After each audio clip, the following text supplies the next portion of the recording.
సాధనకు స్వాగతం. మనకి ఊహ తెలిసినప్పటి నుంచి కూడా మన చుట్టూ ఉన్నటువంటి ప్రకృతి కానీ, మన చుట్టూ ఉన్నటువంటి మనుషులు కానీ, మన చుట్టూ ఉన్నటువంటి రకరకాల వస్తువులతోటి మనకి అనేక రకాలైనటువంటి సంబంధ బాంధవ్యాలు అనేవి ఏర్పడుతూ ఉంటాయి. మరి అవన్నీ మరి పుట్టకముందు లేవా అని గనక ఆలోచిస్తే పుట్టకముందు కూడా ఉన్నాయి. కానీ మనకి వాటితోటి సంబంధం అనేటటువంటిది మనం పుట్టిన తర్వాత ఏర్పడుతుంది. మనం పుట్టడం అంటే ఏమిటి అని బాగా ఆలోచిస్తే, మనం ఆలోచించటానికి గనక మనకు సమయం ఉండి దాని గురించి ఆలోచిస్తే, ఎందుకన్నానంటే ఆ మాట, మనం చాలా బిజీగా ఉంటాం. ఈ బిజీ అనే పదానికి తెలుగులో తీరిక లేకుండా ఉంటాం. ఏం పని చేస్తున్నాం అంటే ఏం పని చేస్తున్నామో తెలియదు కానీ తీరిక లేకుండా ఉంటాం, చాలా బిజీగా ఉంటాం. ప్రస్తుతం ఉన్నటువంటి కాలంలో మనల్ని చాలా బిజీగా చేసేటటువంటి సెల్ ఫోన్ అనేటటువంటిది. మొన్న ఏదో ఒక కార్టూన్ చూసాం, బురదలో ఇరుక్కున్న వాడిని బయటికి తీయచ్చు, బురద పూసుకున్న వాడిని బయటికి తీయచ్చు, కానీ సెల్ ఫోన్లో ఇరుక్కుని పోయినటువంటి వాడిని బయటికి తీయటం కష్టం అనేటటువంటిది ఒక చిన్న కార్టూన్ వచ్చింది. సత్యం కదా, చిన్నపిల్లల దగ్గర నుంచి పెద్దవాళ్ళ వరకు దాంట్లో ఇరుక్కుపోయి ఉన్నాం. అంటే మనకి దాంతో ఏర్పడినటువంటి ఒక బంధం, అది సంబంధం కాదు. సంబంధమా బంధమా సమ్యక్ బంధం కాదు, అది ఉట్టి బంధమే. దాంట్లో మనం ఇరుక్కుపోయి ఉన్నాం. అలాగే మనుషుల్లో కూడా మనకు పరిచయం ఉన్న వాళ్ళందరిలో ఒకళ్ళ యందు ఎక్కువ ఆసక్తి ఉంటుంది, కొంతమంది ఏమో అంత ఆసక్తి ఉండదు. కొంతమందిని ఏమనుకుంటామంటే మనకు ఉపయోగపడే వాళ్ళని, కొంతమంది ఏమో మనల్ని ఉపయోగించుకుంటున్నారని, కొంతమంది వల్ల మనకి ఏదో సంపద వస్తోందని, లేదంటే మనకు ఉద్యోగం వచ్చిందని అని, ఇలా వాళ్ళ యందు మనకు ఒక రకమైన ఆసక్తి ఉంటుంది మనకి ఇష్టమైన వాళ్ళలో. కొంతమంది ఏమో మనకి సరిగా ఉపయోగపడలేదండి, వాడి వల్ల వేస్ట్ అండి, మరి మాతో ఏదో 4 రోజులు మాట్లాడాడండి, తర్వాత మాట్లాడండి, నాతో స్నేహంగానే ఉంటాడండి, కానీ మరి ఇంకొకటితోటి మొన్న ఈ మధ్య సినిమాకి వెళ్ళాడండి, లేదంటే హోటల్కి వెళ్ళాడండి, ఏమిటో ఈ మధ్య వాడు వేరే వాడితో తిరుగుతున్నాడండి, ఇలా రకరకాలుగా మనం మాట్లాడుకుంటూ ఉంటాం. దానివల్ల ఏమవుతుందంటే మనకి అవతల వాళ్ళ మీద ఒక రకమైన కోపం వస్తుంది, చిరాకు వస్తుంది, ఈర్ష్య, ద్వేషం, ఇలాంటివన్నీ కలుగుతూ ఉంటాయి నిష్కారణంగా.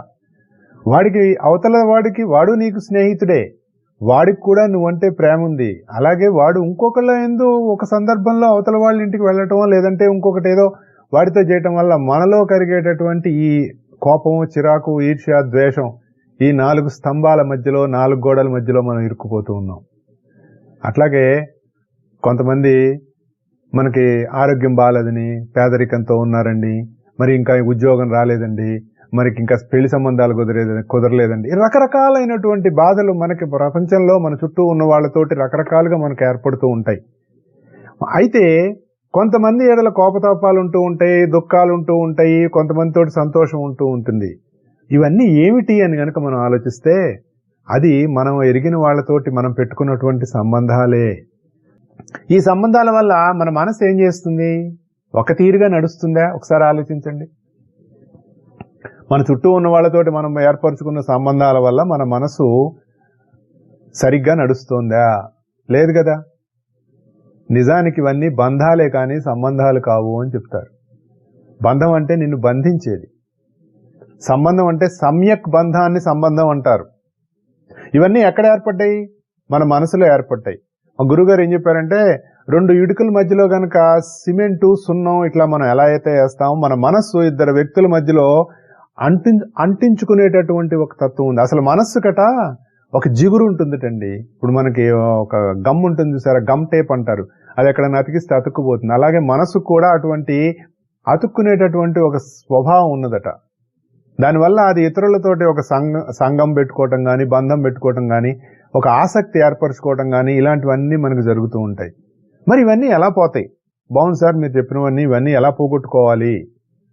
అసలు వీటికి మనం గనక లోతుల్లో గనక మనం వెళ్ళి చూసినట్లయితే వీటికి కారణం ఏంటి అని గనక మనం ఆలోచిస్తే, ఒక వ్యక్తితోటి మనకు ఉన్నటువంటి బంధం అనండి, సంబంధం అనండి, ఈ అభిప్రాయాలు అనండి, ఇవన్నీ కూడా ఎక్కడి నుంచి వస్తున్నాయి అంటే గుణాలలోంచి వస్తున్నాయి. ఆ గుణాలు ఎక్కడి నుంచి వస్తున్నాయి అంటే వారి వారి స్వభావాన్ని బట్టి ఏర్పడుతున్నాయి. కొన్ని మంచిగా ఉంటాయి, కొన్ని చెడ్డగా ఉంటాయి, రకరకాలుగా మరి బియ్యం బెడ్డలో కలిపినట్టుగా ఉంటాయి అన్నమాట. దాంట్లోంచి మనం చెడ్డ భావాలు ఉన్నవాళ్ళు తీసేసుకుంటూ మంచి వాటిని మరి ఎలాగైతే మనం తీసుకొని ముందుకు ఎలా వెళ్ళాలి అన్నదాన్ని మన సాధనలో మనం కొనసాగించుకుంటూ ముందుకు వెళ్తూ ఉండాలి. ఈ గుణాలు, మన గుణాలను ఇతర గుణాలతోటి ఏర్పరచుకున్నటువంటి సంబంధం వల్ల మనం బాధపడుతున్నాం అని గుర్తుపెట్టుకోవాలి. అవతల వ్యక్తితోటి కాదు. మనం ఏమనుకుంటున్నాం, ఈ గుణాలని, ఇంద్రియాల వల్ల వచ్చేటటువంటి విషయాన్ని, మనిషిని, అసలైన వాడిని అన్ని కలగాపులగం చేసేసాం. మా మాస్టర్ గారు ఒక చక్కటి ఎగ్జాంపుల్ ఇచ్చారు. మనం ఎప్పుడు చారు కాచుకుంటున్నాం, ఒక ఎగ్జాంపుల్, ఆయన ఇచ్చిన ఎగ్జాంపులే. అందులో ఉప్పు, చింతపండు, జీలకర్ర, ఇంగువ ఇవన్నీ వేసాం. ఇవన్నీ ఒకదానిపై ఒకటి ప్రభావం చూపిస్తూ చివరికి మనం పోసిన నీళ్లపై కూడా ప్రభావం చూపించి మనకి చివరికి అవి చారు అనే ఒక భ్రాంతి కలిగిస్తోంది. నిజానికి మనం నీళ్లే తాగుతున్నాం, కానీ మనం చారు అనుకుంటున్నాం అని చెప్తారు. అది ఒక ఎగ్జాంపుల్. మనకి హాస్యంగా అనిపించిన అందులో చాలా ఎంతో లోతైనటువంటి భావం ఉంది. అంటే ఒకని గుణాలు మరొకని గుణాలపైన మనస్సులో ప్రభావం చూపుతుంటే అవి మరొకళ్ళపై ప్రభావం చూపుతున్నాయి, మన మీద ప్రభావం చూపుతున్నాయి అనేటటువంటి ఒక భ్రాంతి, ఒక ఇల్యూజన్ మనకు కలుగుతోంది. నిజానికి ఇదంతా గుణాలు ఆడుకునేటటువంటి ఆట. భగవంతుడు చెప్తాడు ఈ విషయం విజ్ఞాన యోగంలో. శాస్త్ర విజ్ఞానం అని చెప్పేసి మనం 6 అధ్యాయాలు ఒక షట్క పూర్తి చేసుకుని 7వ షట్కలోకి మనం ప్రవేశించాం. మరి వీటన్నిటి నుంచి మనం ఎలా బయటపడాలి అని ఆలోచిస్తే ఈ గుణాలు ప్రవర్తిస్తున్నటువంటి దాన్ని మనం విడదీసుకొని చూడాలి. అయితే ఈ గుణాలకు మూలం ఏంటి? స్వభావం. ఆ స్వభావానికి మూలం ఏంటి? వ్యక్తి అంటే ఎవరు? ఆ నేను అనేటటువంటి తత్వం దగ్గరికి తీసుకెళ్తున్నాడు అనమాట. అయితే వీటన్నిటిలోంచి మనిషి బయటపడటానికి చాలా కష్టపడుతున్నాడు. అనేక రకాలైనటువంటి యోగాలు మనకిచ్చారు. భగవద్గీత ప్రమాణంగా ఎన్నో సాధనలు మనకి భగవద్గీతలోంచి అందించారు. చాలా వివరంగా మనం అవన్నీ చెప్పుకున్నాం. అయితే ఎప్పుడైతే మనిషి నేను అనేటటువంటి తత్వం వైపు, ఆ తెలివి దాంట్లోకి వెళ్తున్నాడో అది జ్ఞానం. దానికి సంబంధించినటువంటి సాధన, ఆ విధానం ఏదైతే ఉందో దానిని విజ్ఞానము అని చెప్తారు. ఇలా మనిషి ఇలా రకరకాలుగా తెలుసుకుంటూ చివరికి ఏం చేయాలో తెలియక చాలా బాధలు పడుతున్నాడు. ఈ గుణాల యొక్క సమ్మిశ్రమంలో పడి, స్వభావంలో పడి, స్వభావానికి బానిసైపోయి బయటికి రాలేక రకరకాలుగా ఇబ్బందులు పడుతున్నాడు. పాస్ అవటం అనేటటువంటిది జరగట్లేదు. మనుష్యాణం సహస్రేషు కశ్చిత్ జతపి సిద్ధయేత్ అని చెప్పేసి చెప్తాడు దీంట్లోనే విజ్ఞాన యోగంలో. యతతామపి సిద్ధానాం కశ్చిన్మాం వేతి తత్వతః అంటాడు. అంటే వేల కొలది ఎవరో సాధన చేస్తే ఎవడో ఒక్కడు తెలుసుకుంటున్నట్టండి. 10,000 మంది సాధన చేస్తే 10 మంది కూడా బయటికి రావట్లేదుట.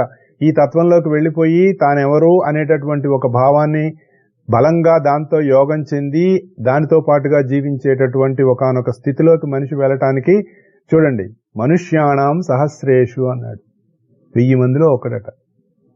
మరి ఎప్పుడు ఈ మానవ జాతి ఎప్పుడు తరిస్తుంది?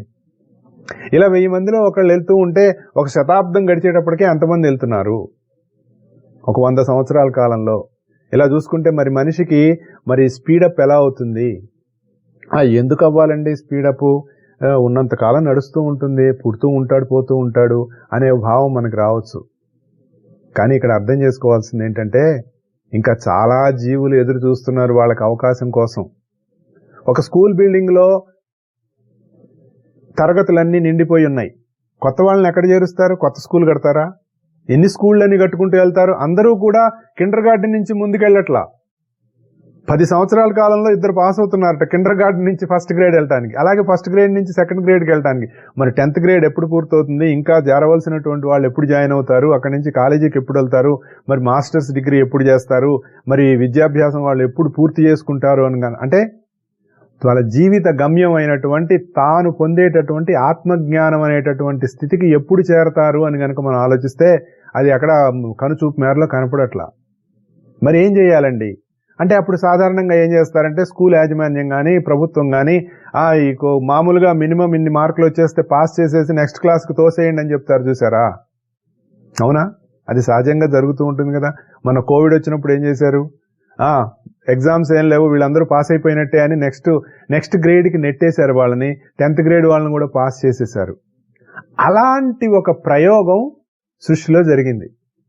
ఈ భూమి మీద ఉన్నటువంటి జీవులందరినీ కూడా త్వరితగతిన తొందరగా వాళ్ళని గబగబా వాళ్ళని గట్టెక్కించేసి ముందుకు వెళ్ళడానికి. ఇక్కడ మరి డిస్టింక్షన్ మార్కులు ఇచ్చేయటం వేసేయటం కాదు. ఎందుకంటే ఇది భౌతికంగా మనం చేసుకున్నటువంటి ఒక తరగతో ఈ తరగతి పాస్ అయిపోయాడు వాడు చావు వాడు వస్తాడులే నెక్స్ట్ గ్రేడ్లో అనేటటువంటిది కాదు.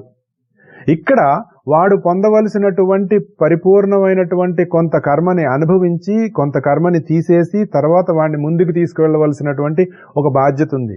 ఎందుకుంది? ఇవన్నీ ప్యూరిఫై అయితే కానీ తర్వాత ముందుకెళ్ళి తాను పొందవలసినటువంటి ఆత్మజ్ఞాన స్థితిని పొందలేడు మనిషి. అటువంటి స్థితి మనిషి పొందాలి అంటే దానికి ఒక ప్రత్యేకమైనటువంటి ఒక ప్రణాళిక, దానికి ఒక ప్రత్యేకమైనటువంటి యోగ మార్గం, దానికి ఒక ప్రత్యేకమైనటువంటి సాధనా మార్గం అందించవలసినటువంటి పరిస్థితి భూమి మీద ఏర్పడింది. అటువంటి సమయంలో ఆ ప్రణాళికను అందుకొని ఈ భూమి మీద ఉన్నటువంటి జీవులందరికీ ఆ ప్రణాళికను పంచి వాళ్ళని త్వరితగతిన కర్మలో కావలసినటువంటి స్పీడ్ అనేటటువంటి తీసుకొచ్చి వాళ్ళని ముందుకు తీసుకువెళ్ళటానికి కావలసినటువంటి ప్రణాళికను అందుకొని ఈ యావత్ అన్ని జీవులకి అందించవలసినటువంటి బాధ్యతని తాను తీసుకుని తాను దిగి వచ్చినటువంటి ఒకానొక అవతారము ఈ భూమి మీదకి మాస్టర్ సివివి గారు. ఎందుకండి నేను మాస్టర్ సివివి గారి గురించి చెప్తున్నానంటే రేపు ఆదివారం ఆగస్టు 4 ఆయన యొక్క జన్మదినం. ఆగస్టు 4, 1868లో మాస్టర్ సివివి గారు తమిళనాడులోని కుంభకోణంలో జన్మించడం జరిగింది. ఆయన జన్మించి ఆ తర్వాత చక్కగా మామూలు మనిషిలాగానే చదువుకొని ఆయన ఒక రైల్వే కాంట్రాక్టర్గా తన యొక్క వృత్తి బాధ్యతలు నిర్వర్తిస్తూ ఆ కుంభకోణానికి సంబంధించినటువంటి ఆ నగరానికి మేయర్గా కూడా పనిచేస్తూ తాను ఎందుకు దిగి వచ్చాను అనేటటువంటి ప్రణాళికను ఆయనకి గుర్తుంచుకొని 1910లో ఒక రోజున హేలీ కామెట్ అనేటటువంటి ఒక తోకచుక్కలో నుంచి అని ఎందుకంటున్నానంటే అదేదో మామూలుగా మనం అనుకునేది చిన్న తోకచుక్క కాదు. దాని యొక్క టెయిల్ కొన్ని మిలియన్స్ ఆఫ్ మైల్స్ పొడుగుంటుంది. అటువంటి ఒక టెయిల్లో నుంచి భూమి అలా వెళ్ళటం అనేటటువంటి జరిగినప్పుడు ఒక పెద్ద మెరుపు వచ్చింది. ఆ మెరుపు ఆయన ఉన్నటువంటి గదిలో ఆ మెరుపు పడటం జరిగింది. అది ముందే జరుగుతుందని తెలుసుకొని ఆ మెరుపులోంచి వచ్చేటటువంటి ప్రణాళికకు సంబంధించినటువంటి శక్తిని పూర్తిగా అందుకొని దానిని తన లోనికి దించుకొని దానితో కొన్నాళ్లు కావలసినటువంటి ప్రయోగం చేసి 1910 మే 29 నాడు భూమి జీవులందరికీ ప్రపంచానికి ఒక యోగాన్ని అందజేశారు ఆయన. ఒక కొన్ని సంవత్సరాల పాటు దానికి కావాల్సినటువంటి ఈ ప్రయోగాలన్నీ చేసి దానికి సంబంధించినటువంటి ఒక యోగాన్ని భూమికి అందించారు. ఎందుకు అందించారు? ఏమిటి దానికి ప్రధానమైన కారణం ఏంటి అంటే భూమి జీవులలో ఉన్నటువంటి కొన్ని గ్రహగతులను చక్కజేసి, గ్రహగతులు చక్కజేయటం అంటే మనందరికీ పుట్టినప్పుడు మనకు ఒక జాతకం ఉంటుంది. జాతకం అంటే దాని భూమి మీద మనం పుట్టినప్పుడు ఆ సమయానికి మన చుట్టూ ఉన్నటువంటి ఖగోళంలో ఉన్నటువంటి ఆ గ్రహాల యొక్క స్థితి, దానిని బట్టి మన జీవితం నడుస్తూ ఉంటుంటారు. ఏం సార్ మేము ఆస్ట్రాలజీ నమ్మమండి. నమ్మకపోయినా జరుగుతూనే ఉంటుంది, నమ్మినా జరుగుతూనే ఉంటుంది. నేను భగవంతుడిని నమ్మాను అన్నా నీకు దాని ప్రకారం జరుగుతూనే ఉంటుంది. కానీ ఒక రకమైన రక్షణ కూడా ఉంటూ ఉంటుంది అని మనకు పెద్దలు చెప్తారు. ఎవరి జీవితంలో వాళ్ళకి కావాల్సినటువంటిది జరుగుతూ ఉంటుంది. అయితే ఆయన ఆ రోజున ఒక యోగాన్ని అందించి, ఈ యోగాన్ని గనక శ్రద్ధగా ఎవరైతే చేసుకుంటారో వారు త్వరితగతిన కర్మ కావాల్సినంత స్పీడప్ అయ్యి కర్మలో కావాల్సినటువంటి న్యూట్రలైజేషన్స్ జరుగుతాయి. ఇది నేను ఎందుకు చెప్తున్నానంటే మనకెంతో కర్మ ఉండబట్టే మనం ఈ భూమి మీద జన్మించాం. ఒకవేళ ఈ భూమి మీద మనకి కర్మ లేదనుకోండి, అప్పుడు మహాత్ములమై ఈ భూమి మీద ఉన్నటువంటి జీవులకి సహాయం చేయటం కోసం మహాత్ములుగా జన్మిస్తాం. కాదండి మనం కష్టాలు పడుతున్నాం, ఎన్నో ఇబ్బందులు పడుతున్నాం, మరి రకరకాలుగా అనేక రకాలైనటువంటి సమస్యలకు గురవుతున్నాం అనుకున్నప్పుడు మనం కర్మజీవులమే కానీ కారణజీవులం కాదు. మన జన్మకి కారణం కర్మ. కానీ ఇలాంటి మహాత్ములు దిగి వచ్చినప్పుడు వారు భూమిని ఉద్ధరించడానికి, జీవుల్ని ఉద్ధరించడానికి దిగొస్తారు. ఎందుకంటే ఒక దివ్యమైనటువంటి ప్రణాళిక ఆధారంగా ఆ ప్రణాళికలో భాగస్వాములై ఆ ప్రణాళికని భూమి జీవులకు అందించడానికి, భూమి మీద ఉన్నటువంటి జీవులకి కావాల్సినటువంటి ఒక మంచి పరిష్కారం ఇవ్వటానికి దిగి వస్తారు వాళ్ళు. అందుకనే అలాంటి వాళ్ళ దగ్గర కూర్చున్నప్పుడు కానీ, అలాంటి వాళ్ళ గురించి చరిత్రలు చదువుకున్నప్పుడు కానీ, అలాంటి వాళ్ళు అందించినటువంటి యోగ విధానాన్ని మన జీవితంలోకి తెచ్చుకొని మన యోగ జీవనాన్ని గనక మనం మార్చుకున్నట్లయితే అప్పుడు మనకు కావాల్సినటువంటి పరిష్కారం వస్తుంది. అప్పుడు ఇక్కడ మనకు ఒక ప్రశ్న వస్తుంది, సార్ పరిష్కారం అంటే ఇక మనకి సమస్యలు ఉండవా అండి, మనం ఏదనుకుంటే అది జరిగిపోతుందండి, మరి అలాంటివి మన వెంటనే మహాత్ములు అయిపోతామండి, ఇలాంటి ప్రశ్నలే మనకు పుడతాయి.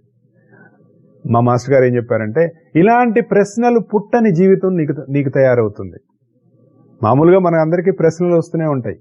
ఆయన అడిగారట, ఎన్నాళ్ళు చేయాలండి ఈ యోగం చేయాలన్నారు కదా అంటే, ఎన్నాళ్ళు చేయాలండి అంటే ఆయన చెప్పారు, నువ్వు సైకిల్ తొక్కుతున్నంతసేపు ఎంతసేపు పడకుండా ఉండాలంటే అంతసేపు తొక్కాలని చెప్పారు. అలాగే ఈ జీవితంలో ఇలాంటి చొప్పదంటు ప్రశ్నలు పోయేంత వరకు నువ్వు యోగ సాధన చేస్తూ ఉండాలి. మరి తర్వాత ఏమవుతుంది అన్నది కూడా మనకు ప్రశ్న వస్తుంది కదా. అప్పుడు నీలో ఉన్నటువంటి ఆ నేను అనేటటువంటి తత్వంతో నీకు ఒక అనుసంధానం కలుగుతుంది. ఎప్పుడైతే నీకు ఆ నేను అనేటటువంటి తత్వంతో అనుసంధానం కలిగిందో, అది నువ్వైపోయావో, అప్పుడు నువ్వు అనుకుంటున్న నేనుగా కాకుండా ఏ నేను నేనై నీలో ఉన్నదో ఆ నేనుగా నువ్వు జీవిస్తావు. అది మనం గుర్తుపెట్టుకోవాలి. అందుకే దాన్ని నేనైన నేను అంటారు. I am that I am అని అంటారు ఇంగ్లీష్లో. ఇవన్నీ నేను ఎందుకు చెప్తున్నాను అంటే, మామూలుగా మనం రకరకాలుగా మనం ఆలోచన చేసేసుకుంటూ అదండి ఇదండి మేము ఇది చేసేసాం అది చేసేసాం అని మనం అనుకుంటూ మన జీవితంలో ఎన్నో రకరకాలైనటువంటి యజ్ఞార్థంగా మనం జీవించేస్తున్నాం, 10 మంది కోసం జీవిస్తున్నాం, మేము ఎంతో ఆ సేవ చేస్తున్నాం ఈ సేవ చేస్తున్నాం రకరకాలుగా మనం మాట్లాడుకుంటాం. కానీ అందులో కొంత మనకి అహంకార ధోరణి ఉంటూ ఉంటుంది. అంటే మనం అనుకుంటున్న మనంగానే జీవిస్తాం, కానీ ఇది నా నుంచి జరుగుతున్నటువంటి ఒక సత్కార్యం, ఇది 10 మందికి మంచి కోసం జరుగుతోంది అనే భావన మనకి రావట్లా. అది వచ్చేంత వరకు మన సాధన కొనసాగుతూనే ఉండాలి. అప్పుడు నీ నుంచి జరుగుతున్నా నేను చేస్తున్నానన్న భావం ఉండదు. అప్పుడు దాని నుంచి వచ్చేటటువంటి ఫలితాల్లోకి నువ్వు బంధింపబడవు. అలాగే నీ చుట్టూ ఉన్నటువంటి మనుషులతోటి వారి గుణాలు నీ మీద పనిచేస్తున్నా నువ్వు గుణాతీతుడుగా ఉన్నావు కాబట్టి, ఆ గుణాలు నీ మీద ప్రభావం చూపవు కాబట్టి, అప్పుడు మిగిలిన జీవులతో నీకు ఉండేటటువంటిది బంధం కాదు, సంబంధం.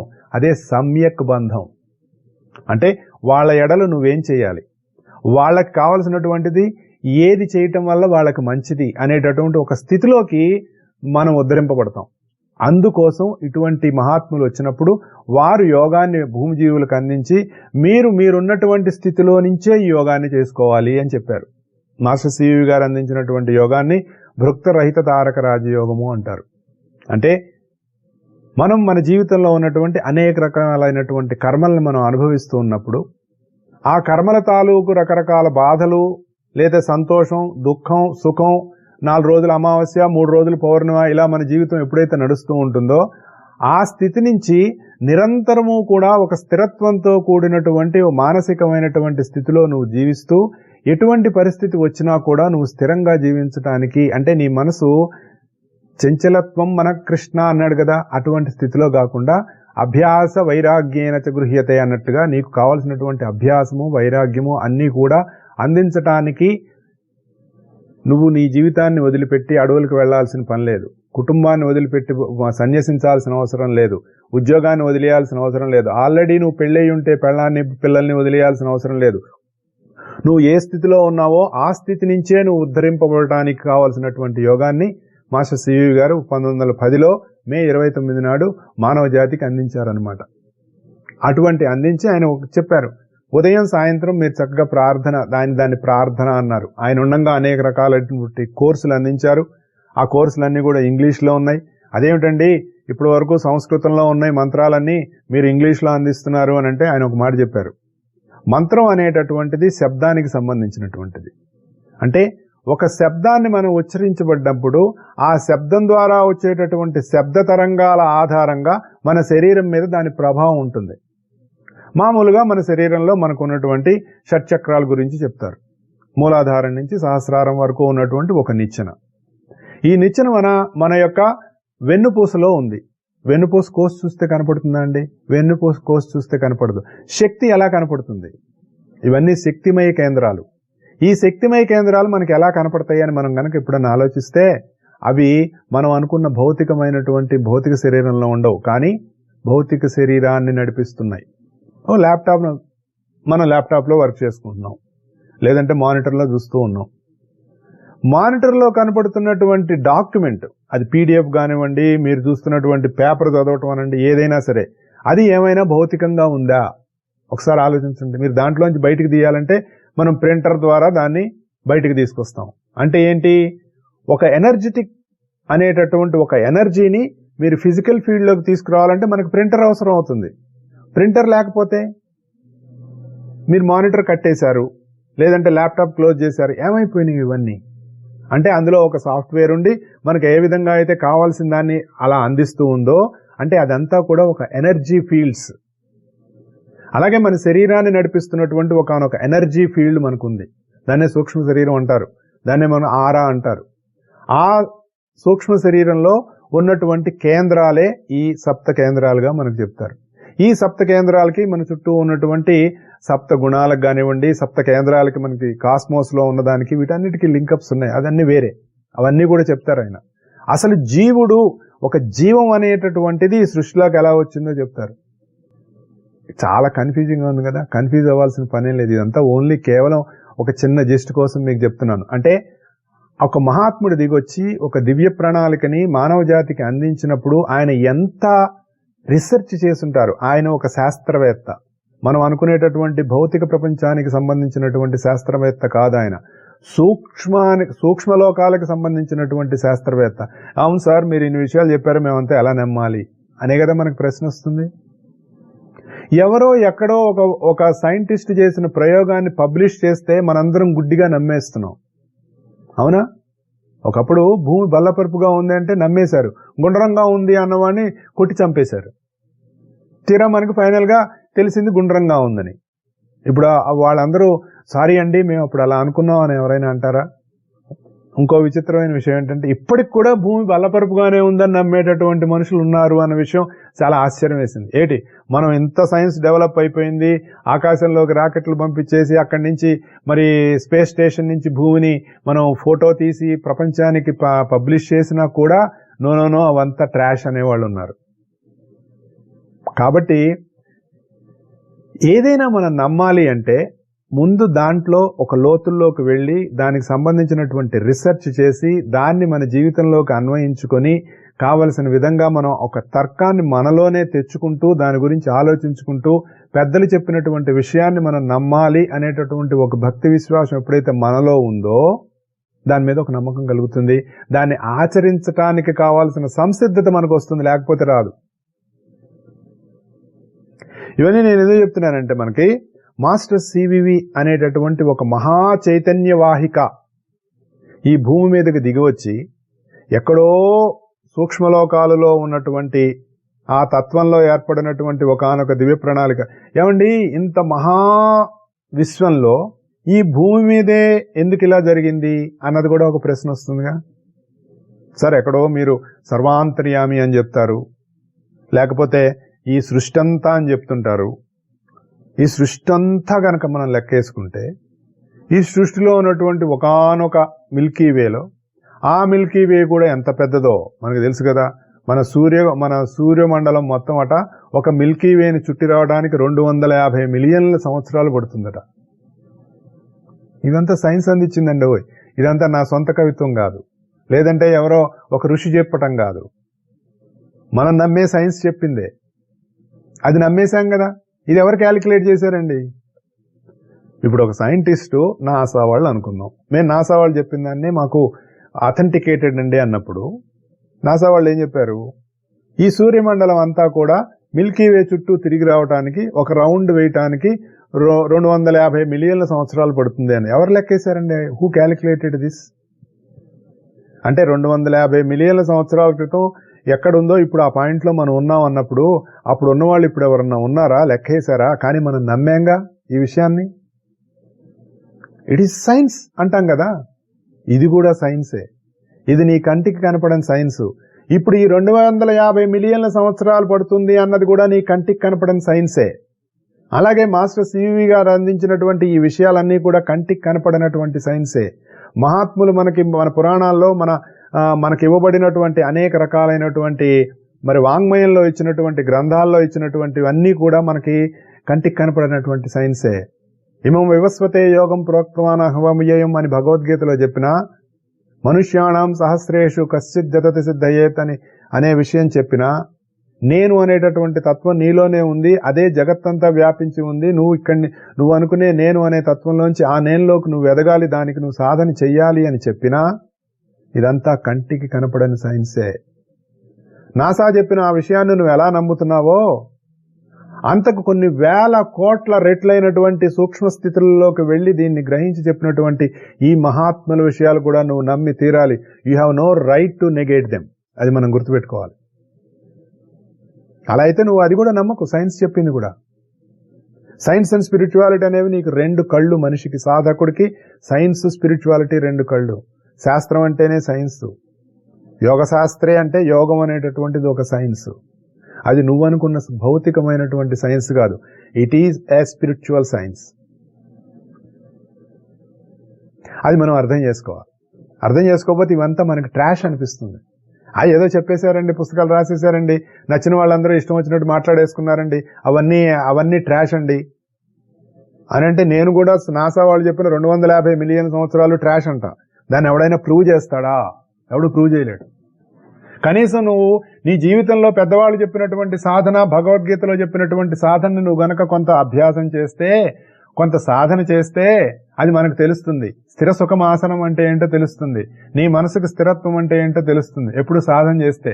కానీ దాన్ని ఎవడు ప్రూవ్ చేస్తాడు? ప్రూవ్ చేయలేడుగా. It is an assumption, but these are all truths. అది మనం గుర్తుపెట్టుకోవాలి. అలా కుంభకోణంలో జన్మించినటువంటి మాస్టర్ సివివి గారు ఆయనలోకి దిగి వచ్చినటువంటి ఆ దివ్య ప్రణాళికను అందుకొని దానితో కొన్ని ప్రయోగాలు చేసి అప్పుడు మానవ జాతికి ఒక యోగాన్ని అందించి ఆ యోగంతో లింకప్ అవడానికి తన పేరునే లింకప్గా ఇచ్చారు ఆయన. అంటే ఆయనకి నమస్కారం చేసుకోవటమే ఆ యోగానికి కావాల్సినటువంటి మూల మంత్రం.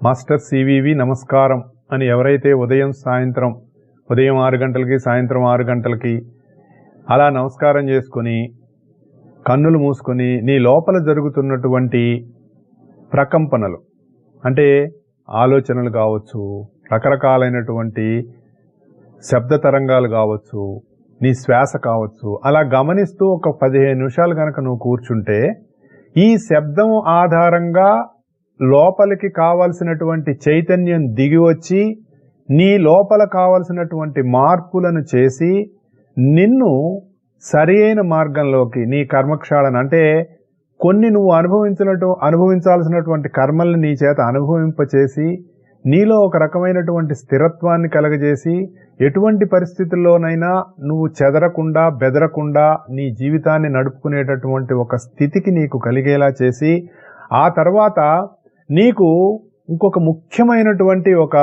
అనుభూతిని అందిస్తాను అని చెప్పినటువంటి మహాసిద్ధులు మాస్టర్ సివివి గారు. నేను ఎందుకు చెప్తున్నానంటే మామూలుగా భగవద్గీత గురించి మనం చెప్పుకున్నప్పుడు భగవద్గీత ఎందుకు మొదలైందండి? తన వాళ్ళందరూ చనిపోతారు, వాళ్ళందరినీ నేను చంపేస్తాను అనేటటువంటి భావన వల్ల భగవద్గీత మొదలైంది. అలాగే భాగవతం ఎందుకు మొదలైందండి?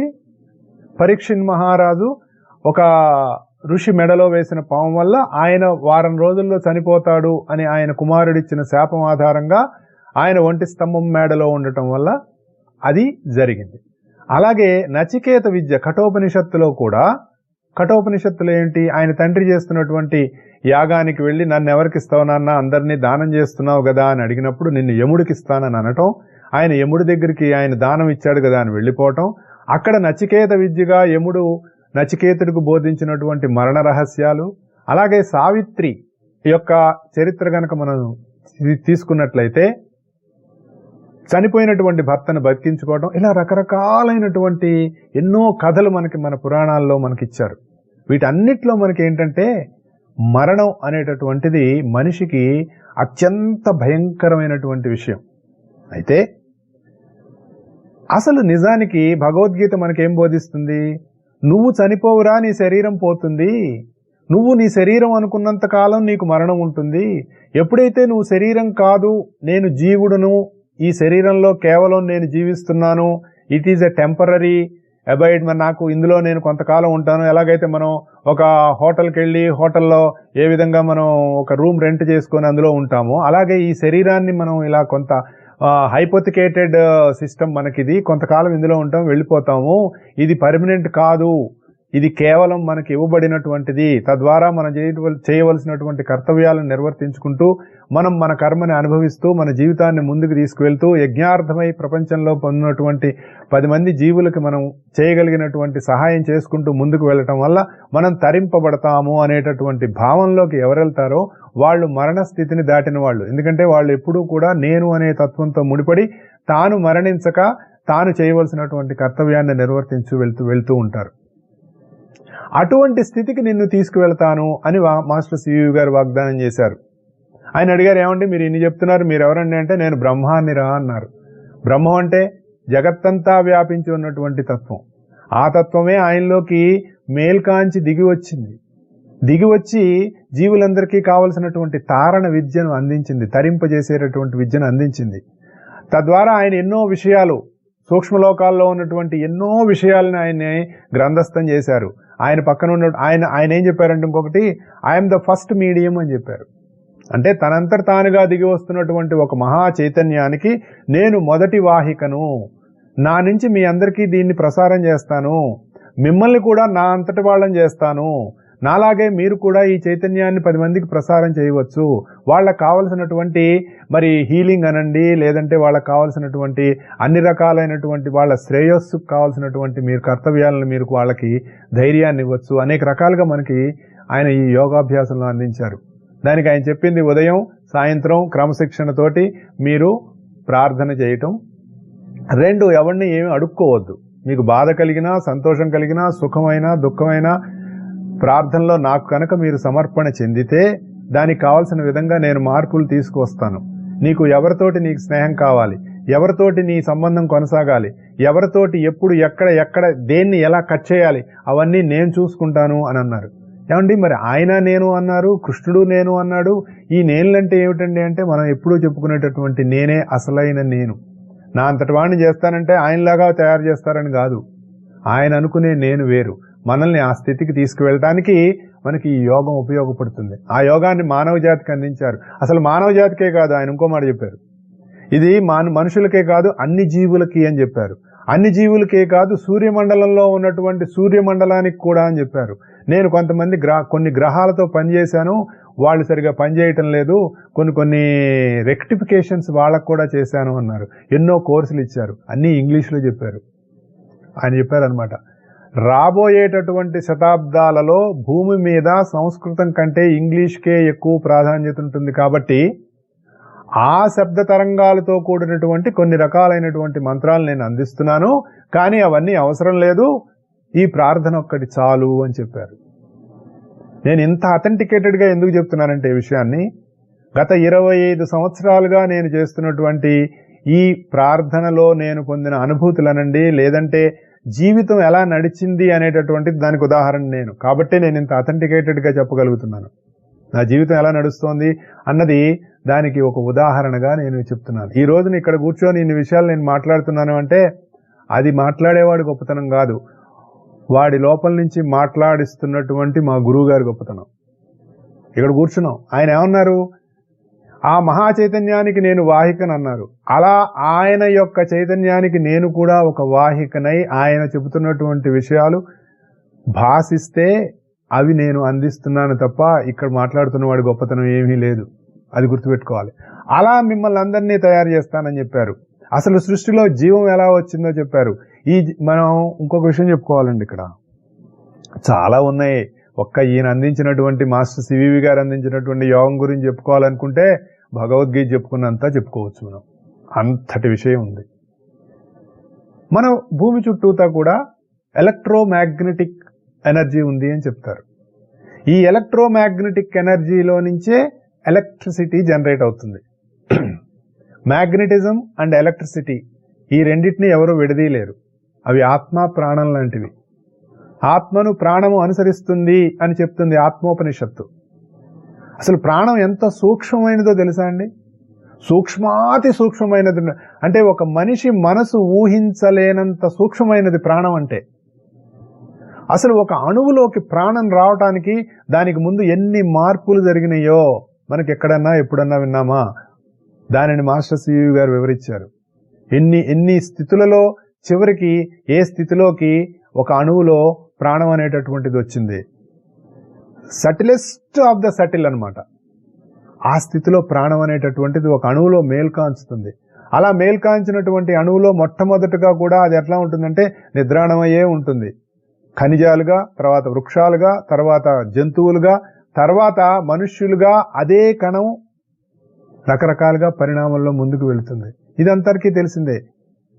కానీ అది ఆ స్థితికి రావటానికి ఎన్ని మార్పులు జరుగుతుంది అన్నది మనకు ఆయన అందిస్తారు. ఇదంతా జ్ఞానంతో కూడినటువంటి యోగము అని చెప్పారు. దానికి ఎగ్జాంపుల్గా ఒక విషయం చెప్పారు. ఒరే, నువ్వు విశాఖపట్నంలో రైలు ఎక్కావు, హైదరాబాద్ వెళ్తుంటే కొంతమంది నిద్రపోతారు.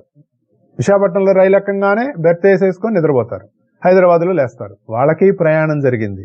కానీ కొంతమంది విశాఖపట్నం నుంచి హైదరాబాద్ వచ్చే వరకు మధ్యలో ఉన్నటువంటి మెయిన్ స్టేషన్స్ ఏంటి, ఆ స్టేషన్స్లో ఉన్నటువంటి మరి విశిష్టత ఏంటి, అది ఏ ఊరు, ఇక్కడ ఈ ఊర్లో ఉన్నటువంటి గొప్పతనం ఏంటి, అక్కడ ఏమేమి దొరుకుతాయి, అక్కడ ఏంటి, ఇవన్నీ కూడా చక్కగా అబ్జర్వ్ చేసుకుంటూ వెళ్తూ ఉంటారు.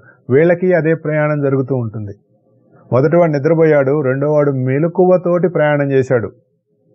అది తేడా.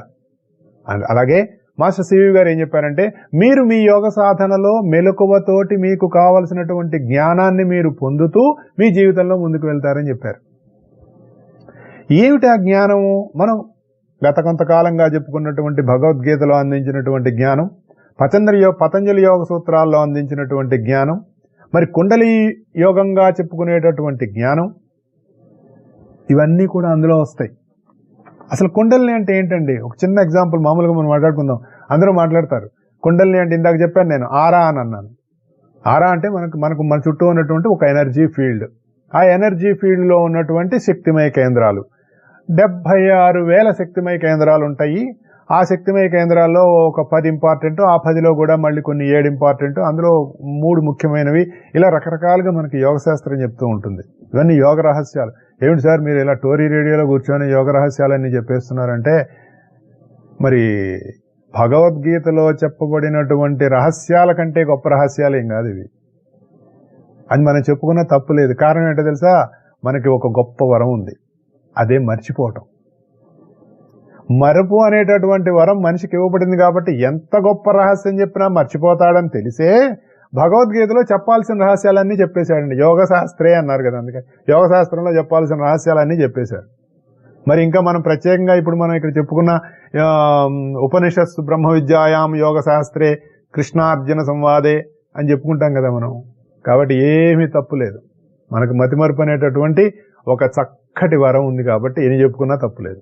కానీ ఎవడో ఒకడు దీని మీద ఏదో చెప్పారు, వీళ్ళు ఏదో మనం ప్రయత్నం చేద్దామని దాని మీద లోపల ఒక మథనం జరిగి ఆ మథనంలో నుంచి కావలసినటువంటి జ్ఞానం పుడుతుంది. మరి మనకి క్షీరసాగర మథనం అని చెప్తుంటారు కదా, క్షీరసాగర మథనంలోంచి అన్నీ పుట్టినాయి, గరళం కూడా అందులోంచే పుట్టింది. అలాగే మనలో జరుగుతున్నటువంటి ఈ మథనంలో మొదట గరళమే పుడుతుంది. ఆ గరణంలో భాగంగానే కొన్ని కష్టాలు, కొన్ని ఇబ్బందులు వస్తాయి. కానీ ధైర్యంగా వాటిని ఎదుర్కొని ముందుకు వెళ్ళినప్పుడే అమృతం అనేటటువంటిది వస్తుంది. ఆ అమృతత్వమే మృతత్వము లేకపోవటం, అదే మరణాన్ని జయించడం. అటువంటి మరణాన్ని జయించడానికి కావలసినటువంటి యోగాన్ని నేను అందిస్తానని, దానికి కావలసినటువంటి సమస్తమైనటువంటి అనంతమైనటువంటి యోగాన్ని సూక్ష్మతరం చేసినటువంటి మహాయోగి మాస్టర్ సివివి గారు. ఇప్పుడు నువ్వేమి ఇంద్రియాలని దమించక్కర్లేదు, నువ్వేమి వివాహం మానుకోక్కర్లేదు, ప్రపంచాన్ని వదిలి అడవులకు వెళ్ళక్కర్లేదు, ఉద్యోగాలు నేను చేయనండి అనక్కర్లేదు, కాషాయం కట్టక్కర్లేదు, అసలు ఉదయం స్నానం చేయక్కర్లేదు, మొహం కడుక్కోక్కర్లేదు, నువ్వు 6 గంటలకు చేసి ప్రార్థన మొదలుపెట్టని చెప్పేశారు ఆయన. ఇంతకంటే ఈజియెస్ట్ థింగ్ ఎక్కడుంటుంది అని ఆలోచించారు. కాదులే ఈయన చెప్పిన దాంట్లో ఏదో తేడా ఉంది అనుకున్న వాళ్ళు ఉన్నారు. కానీ 1910 నుంచి ఈ రోజు వరకు కనుక చూసుకుంటే ఈ భూమి మీద కోట్ల మంది ఆయన యొక్క యోగంలో ముందుకు వెళ్తున్నటువంటి వాళ్ళు ఉన్నారు. అనేక రకాలైనటువంటి అనుభూతులు చెందుతున్న వాళ్ళు ఉన్నారు. ఇదంతా నేను ఎందుకు ఇవాళ చెప్తున్నానంటే, ఎల్లుండి ఆయన బర్త్డే మనం గుర్తు చేసుకోవాల్సిన అవసరం ఉంది. మహాత్ముల కింద భూమి మీదకు దిగివచ్చి మనుషుల్ని ఉద్ధరించడానికి వాళ్ళ జీవితాలను త్యాగం చేసినటువంటి ఎంతో మంది మహాత్ములు ఈ భూమి మీద ఉన్నారు. మనం వాళ్ళ యొక్క జీవితాలని మనం తెలుసుకుంటూ, వాళ్ళ జీవితాల్లో వాళ్ళు చేసినటువంటి సాధన, మనకు అందించినటువంటి సాధన మనం కూడా ప్రయత్నం చేస్తూ ముందుకు వెళ్ళినప్పుడే మనం అనుకున్నటువంటి గమ్యమైనటువంటి ఆత్మస్థితిని మనం పొందుతాం.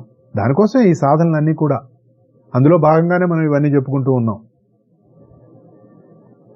మొట్టమొదటిగా పుట్టిన అణువుల్నే కుండల్ని అంటారటండి. అసలు మనం అనుకునేటటువంటి ఈ సుషుమ్నా నాడి ఇవన్నీ చెప్తారు కదా, అసలు అది ఇంకా శాంతం ఏర్పడలేదన్నారు మాస్టర్ సివి గారు. అవన్నీ చెప్తే కన్ఫ్యూజ్ అవుతాం. ఊరికే జస్ట్ ఒక ఇన్ఫర్మేషన్ కింద ఇస్తున్నాను మీకు. అన్నీ మనకి తెలుస్తాయి. ఎప్పుడు తెలుస్తాయి? మార్గంలో మనం వెళ్తున్నప్పుడు తెలుస్తాయి. నిద్రపోకుండా వెళ్ళాలి. ఇందా చెప్పాను కదా, ట్రైన్ ఎక్కిన తర్వాత నిద్రపోవచ్చు. మరి విమానం ఎక్కినప్పుడు, విమానం ఎక్కితే నిద్రపోవటమే. ఎందుకంటే ఆకాశంలో చూస్తే ఏం కనపడేది లేదు. పైనుంచి కింద మహాసముద్రం ఉన్నట్టుగానే పైన ఆకాశంలో అక్కడ కనపడుతూ ఉంటే వెళ్తూ ఉంటుంది. కానీ అక్కడ కూడా నువ్వు చేయవలసినటువంటి యోగాభ్యాసాలు చేసుకోవచ్చు. ప్రశాంతంగా ఉంటుంది, ఎవరితో మాట్లాడక్కర్లేదు, హాయిగా కళ్ళు మూసుకొని ధ్యానం చేసుకోవచ్చు. ఏదైనా మంత్రం ఉంటే జపం చేసుకోవచ్చు. వాటితో వీటితో పోసుకోవాల్సి కబుర్లు చెప్పకుండా కూడా నువ్వు ఏదైనా చేయవచ్చు. మన సమయాన్ని ఎలా వాడుకుంటున్నాం అన్నది ఇంపార్టెంట్. సో అటువంటి ఎన్నో రకాలైనటువంటి విషయాలని సూక్ష్మతరం చేసి మనం ఉన్న స్థితి నుంచి ఉన్నత స్థితికి వెళ్ళటానికి కావలసినటువంటి భృక్తరహిత తారక రాజయోగాన్ని మనకు అందించి, నువ్వు ఈ యోగంలో ముందుకు వెళుతున్నట్లుగా నీకు తెలియాలి అంటే నీకు ఎప్పటికప్పుడు నీకే తెలుస్తూ ఉంటుంది. నీ మనస్సు, నీ మానసిక స్థితి ఎలా ఉంది, నీ మానసిక స్థితిలో ఏమైనా స్థిరత్వం వస్తోందా, లేదంటే ప్రతి చిన్న దానికి నువ్వు మనం కంగారు పడిపోతున్నామా, లేదంటే ఆందోళన చెందుతున్నామా, ఇవన్నీ మన జీవితంలో మనమే ఎప్పటికప్పుడు కావాల్సినటువంటి ఎగ్జామ్ రాసి మార్కులు వేసుకోవటం అన్నది మనకి జరుగుతూ ఉంటుంది. అంటే మామూలుగా మనకేం చెప్తారంటే రకరకాల యోగం, హఠయోగం ఉంది, ఇంకా ఎన్నో రకాలు ఉన్నాయి. ఇది రాజయోగం అని చెప్పారు. ఈ రాజయోగంలో ఉన్నటువంటి గొప్పతనం ఏంటంటే అది నిన్ను తరింపజేస్తుంది. ప్రత్యేకమైనటువంటి సాధన అనేటటువంటిది నీకు ప్రత్యేకంగా ఒక రకమైనటువంటి దాన్ని ఏమంటారంటే కష్టపడి చేయాల్సింది ఏం లేదు. ఇష్టపడి గనక మనం చేసుకుంటూ ముందుకు వెళ్తుంటే సింపుల్గా ఉన్నటువంటి ఈ యోగ సాధనలో ఎంతో మంది తరించారు. అలాంటి యోగాన్ని అందించినటువంటి వారు మాస్టర్ సివి గారు. ఆ తర్వాత ఆయన ఉండంగా అనేక సార్లు శరీరాన్ని వదిలేసి, మరణం లేదురా బాబు, ఈ శరీరమే పోతుంది, నువ్వులాగానే ఉంటావు, ఈ తత్వం నీకు గనక పూర్తిగా తెలిస్తే తిరిగి మళ్ళీ నువ్వు జన్మించినప్పుడు తెలిసి పుడతావు. తెలిసి పుట్టినప్పుడు అంతకుముందు ఇప్పుడు నిన్న రాత్రి పడుకున్నామండి, ఏదో పనులు చేసుకున్నాం, ఆఫీస్ పనో ఇంట్లో పనో ఏదో సగం చేసాము, 12 అయిపోయిందని పడుకున్నాం. తెల్లారి మొదలైన తర్వాత నువ్వు అంతకుముందు ఎక్కడి వరకు పని చేసావో నీకు తెలుస్తుందిగా. మళ్ళీ అక్కడి నుంచి ఎలా మొదలు పెట్టుకుంటావో అలాగే గత జన్మలో నువ్వు చేసినటువంటి నీ యొక్క కర్తవ్యం ఏదైతే ఉందో అది మళ్ళీ తిరిగి కొనసాగించడానికి కావాల్సినటువంటి ఎరుకతో కూడిన జ్ఞానం నీకుంటుంది. అంటే ఏమిటి సార్, లాస్ట్ జన్మలో మన వాళ్ళందరూ మళ్ళీ పరిచయం అవుతారా, వాళ్ళందరూ తెలుస్తారా? అవన్నీ ఉంటే అది నువ్వు మామూలు మనిషివే అవుతావు. అవన్నీ దాటిన స్థితిలోకి వెళ్తావు నువ్వు. ప్రకృతి మనకి ఎందుకు గుర్తుండదండి? పోయిన జన్మలో మనం ఎవరెవరితో ఉన్నాం, మన కుటుంబ సభ్యులు ఎవరు, మన భార్య ఎవరు, లేదా భర్త ఎవరు, మన పిల్లలు ఎవరు, మన తాత ఎవరు, వీళ్ళందరూ నెక్స్ట్ జన్మలో మనకి ఎందుకు తెలియదు అంటే ఈ బంధం మనసుకు ఉంది కాబట్టి తెలియదు. అదేంటి నా భార్య ఇంకొకరిని పెళ్లి చేసుకుంది, అదేంటి నా భర్త ఇంకోదాన్ని పెళ్లి చేసుకున్నాడు, ఏది నీకు ఈ జ్ఞానం కనుక ఉంటే ఇది దాటిన స్థితికి వచ్చే వరకు వీళ్ళందరూ కూడా జీవులే. ఎవరెవరి జీవితాల్లో వారి పరిణామాల్లో ముందుకు వెళుతున్నారు. అలా సముద్రంలో లేదంటే ఒక నదిలో కొట్టుకు వెళ్తున్నటువంటి 2 దుంగలు ఎలాగైతే కొంత సమయం కలిసి కొంత సమయం తర్వాత విడిపోతాయో అలాగే ఒక్కొక్క జన్మలో కొన్ని జీవులు కలుస్తాయి, కొన్ని జీవులు విడిపోతాయి. ఇదంతా జీవుల మధ్య జరుగుతున్నటువంటిది, గుణాల మధ్య జరుగుతున్నటువంటి ఒక ఆట అనేటటువంటి తత్వం తెలిసినటువంటి వాడికి అప్పుడు ప్రకృతి వాడికి కొన్ని విషయాలు తెలియజేస్తుంది. ఓకే, వీడు ఒక స్టెప్ పైకి వెళ్ళాడు కాబట్టి వీడికి కొంత జ్ఞానం ఇద్దాము, కాబట్టి వీడికి ఒక టెలిఫోన్ వేయండిరా అని ప్రకృతిలో ఉన్నటువంటి విషయాలతోటి రహస్యంగా ఉన్నటువంటి విషయాల్ని తెలియటేయడానికి ఒక టెలిఫోన్ అనేటటువంటి ఒక కమ్యూనికేషన్ అనేటటువంటిది ఏర్పడుతుంది. టెలిఫోన్ అంటే కమ్యూనికేషన్. అలాంటి కమ్యూనికేషన్ పొందినటువంటి వాళ్ళు ప్రకృతిలో ఉన్నటువంటి అనేక రహస్యాలను తెలుసుకొని ఏవి ఎంతవరకు తెలియజేయవచ్చు అనేటటువంటి విషయాన్ని కొంత ఫిల్టర్ చేసి మిగిలింది ప్రజలకు అందించడం అనేటటువంటి జరుగుతూ ఉంటుంది. యాజ్ ఇట్ ఈస్గా అన్నీ చెప్పరు. ఎందుకు చెప్పరు? వీడికి అందుకునేటటువంటి స్థితి ఇంకా రాలేదు కాబట్టి. ఎప్పుడైతే ఈ అందుకునేటటువంటి స్థితి వచ్చిందో అప్పుడు వాళ్ళు తెలియజేస్తారు. ఈ స్థితి రావడానికి కావాల్సినటువంటి సాధనే మనం చేసుకుంటూ ముందుకు వెళ్తూ ఉంటాం. మనకు ఒకళ్ళు ఒక ప్రశ్న వేశారు, ఆరాలో మంచి చెడ్డ ఆరాలు ఉంటాయా అండి అని. మంచి చెడ అనేటటువంటిది మన భావాన్ని బట్టి ఉంటుంది. మన భావంలో అవతల వాళ్ళకి ఏదైనా చెడు చేద్దాం అనేటటువంటి భావన కానీ, లేదంటే అవతల వాళ్ళ మనకి ఏదైనా ఒక చెడు జరుగుతుందనేటటువంటి ఒక యాంటిసిపేషన్తో, ఒక ఎమోషన్తో కూడినటువంటి భావన కానీ మనకు కలిగినప్పుడు మన చుట్టూ ఉన్నటువంటి ఎనర్జీ ఫీల్డ్లో కొన్ని మార్పులు వస్తాయి. ఆ ఎనర్జీ ఫీల్డ్లో వచ్చిన మార్పుల వల్ల అది నీ శరీరం మీద దాని ఎఫెక్ట్ ఉంటూ ఉంటుంది. అందుకనే ఎమోషనల్ డిస్టర్బెన్సెస్ వల్ల ఎక్కువ ప్రాబ్లం ఉంటుంది అని చెప్తారు. ఈ ఎమోషన్ని మనం డివోషన్ కిందకి మార్చుకోవాలి. ఈ డివోషన్ కిందకి మనం మార్చుకోవాలి అంటే మనం దైవ పూజ చేస్తాం. రాముడిని అంటాం, కృష్ణుడిని అంటాం, ఇంకొకరిని అంటాం. ఎందుకు వాళ్ళని పూజ చేస్తామంటే ఏ తత్వం అయితే ఉందో ఆ తత్వం వీళ్ళందరి రూపాల్లో దిగి వచ్చి చేసినటువంటి కొన్ని కర్తవ్యాల వల్ల వాళ్ళని మనం భగవత్ స్వరూపులుగా మనం పూజ చేస్తున్నాం. నిజానికి వాళ్ళల్లో ఉన్న నేనే నీలో కూడా నేనే ఉన్నది అనేటటువంటి తెలుసుకున్న వాడినే తత్వవేత్త అంటారు. కాబట్టి చెడ్డ ఆరా ఎప్పుడవుతుంది? If you have emotional disturbance ఉన్నప్పుడు నీ ఆరా దెబ్బతింటుంది. దాంట్లో రకరకాల కలర్స్ చేంజ్ అవుతాయి అనేటటువంటిది మనకి కొన్ని రకాలైనటువంటి ఫోటోగ్రఫీస్లో వాళ్ళు ఆరాని ఫోటోలు తీసి ఒక గుడ్ ఎమోషన్తో ఉన్నప్పుడు ఏ కలర్స్ ఉన్నాయి, ఒక బ్యాడ్ ఎమోషన్తో ఉన్నప్పుడు ఎలా ఉన్నాయి, ఒక బాధ కలిగినప్పుడు ఎలా ఉంది, లేదంటే ఇంకొక రకంగా దుఃఖం కలిగినప్పుడు ఎలా ఉంది, ఇలా రకరకాలుగా చెప్పారు. కాబట్టి if you have a more positive emotion towards, good emotion towards, a devotional emotion towards anything కనుక ఉన్నప్పుడు, అప్పుడు అది ఒక పాజిటివ్ ఆరా నీ చుట్టూ ఉన్నప్పుడు అది నీలో ఒక ఆరోగ్యకరమైనటువంటి మానసికం కానీ ఆరోగ్యకరమైనటువంటి శరీరానికి కానీ ఏర్పడటానికి అవకాశం ఉంటుంది. ఇది మనం అర్థం చేసుకోవాలి అంటే రకరకాల పుస్తకాలు చదవాలి. పెద్దవాళ్ళు చెప్పింది అందరూ వాళ్ళ రకరకాల సాధనలలో వాళ్ళు పొందినటువంటి ఎన్నో రకాలైనటువంటి అనుభూతుల్లోంచి వచ్చినటువంటి విషయాలే. లేకపోతే ఎలా తెలుస్తుందండి? ఎలక్ట్రిసిటీ ఉంది, ఎలక్ట్రిసిటీ రాకముందు ఎలక్ట్రిసిటీ లేదా చుట్టూత? మ్యాగ్నెటిజం ఉంది, మ్యాగ్నెటిజం లేదా? ఇందాక ఆ విషయం చెప్తూ మధ్యలో డైవర్ట్ అయింది. ఈ మ్యాగ్నెటిజం అనేటటువంటి దాంట్లోంచి ఎలక్ట్రిసిటీ అనేటటువంటిది వస్తుంది. ఈ ఎలక్ట్రోమాగ్నెటిక్ ఫీల్డ్ ఏదైతే ఉందో అదే మహాప్రాణము అని గుర్తించారు మాస్టర్ సివి గారు. ఈ మహాప్రాణం అనేటటువంటిది కావలసినంత విధంగా మనిషికి సప్లై అవ్వటం లేదు. దీనికి కొన్ని రకాలైనటువంటి స్థితులు, లేదంటే అది గ్రహాలకు సంబంధించినటువంటి ఎనర్జీ కానివ్వండి, ఇంకొకటి కానివ్వండి అడ్డుపడుతుంది. కాబట్టి దానిని సరిచేయాల్సినటువంటి అవసరం ఉంది. అది ఈ యోగంలో సాధన చేసుకునే వాళ్ళకి సరిచేయబడుతుంది. తద్వారా వాళ్ళలో కావాల్సినటువంటి ఒక పాజిటివ్ నేచర్ డెవలప్ అవుతుంది, ఒక స్టెబిలిటీ అనేటటువంటిది వస్తుంది. తద్వారా తనెవరో తను తెలుసుకొని తనకు మరణం లేదు అనేటటువంటి స్థితి తెలుసుకొని ఆ తర్వాత అమృతత్వ స్థితిలోకి మనిషి వెళతాడు అనేటటువంటి దాన్ని మనకి మాస్టర్ సివి గారు అందించినటువంటి యోగంలో ఆయన చెప్పినటువంటిది ఫైనల్ గోల్ అన్నమాట. ఇది మనం అర్థం చేసుకున్నప్పుడు మన సాధనలో మనం దేన్ని ఎక్కడ ఎలా ముందుకు తీసుకెళ్లాలి అనేది మనకు అర్థం అవుతుంది. దీని గురించి లిటరేచర్ చాలా ఉంది ఇంటర్నెట్లో. మీరు ఎవరైనా తెలుసుకోవాలనుకుంటే చక్కగా చదివి తెలుసుకోవచ్చు. దాంట్లో సాధన చేసుకోవాలనుకున్న వాళ్ళు సాధన చేసుకోవచ్చు. వెరీ సింపుల్గా చెప్పారనమాట. ఉదయం సాయంత్రం 6 గంటలకి మాస్టర్ సివి నమస్కారం అని ఆయన ఫోటో పెట్టుకొని దండం పెట్టుకొని 15 నిమిషాలు ప్రశాంతంగా కూర్చొని లోపల జరుగుతున్నటువంటి మీ ఉచ్ఛ్వాస నిశ్వాసాలను కనుక గమనిస్తూ ఉండటం ఒకటి.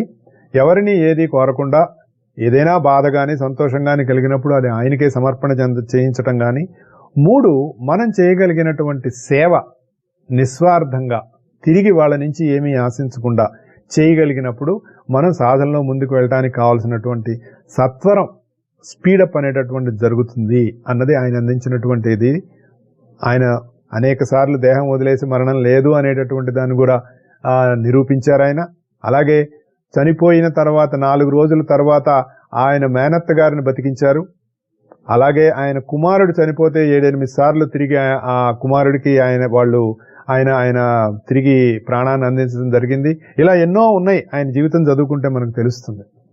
ఇది దాన్ని ఏమంటారంటే ఒక మహత్తరమైనటువంటి విషయాన్ని ఒక చిన్న క్యాప్స్యూల్లో ఇవ్వగలిగినంత ఇవ్వటానికి ఒక చిన్న సాహసం చేశాను. చదువుకోండి, తెలుసుకోండి, చేయగలిగినటువంటి సాధనని మీరు మీ జీవితంలో చేసుకుంటూ అందరికీ ఆయన అనుగ్రహం ఆశీర్వాదం ఉండాలని మాస్టర్ గారిని కోరుకుంటూ అందరూ బాగుండాలి, అందరిలో మేము ఉండాలని ఆశిస్తూ ఈ వారానికి సెలవు తీసుకుంటున్నాను. జై గురుదేవ్.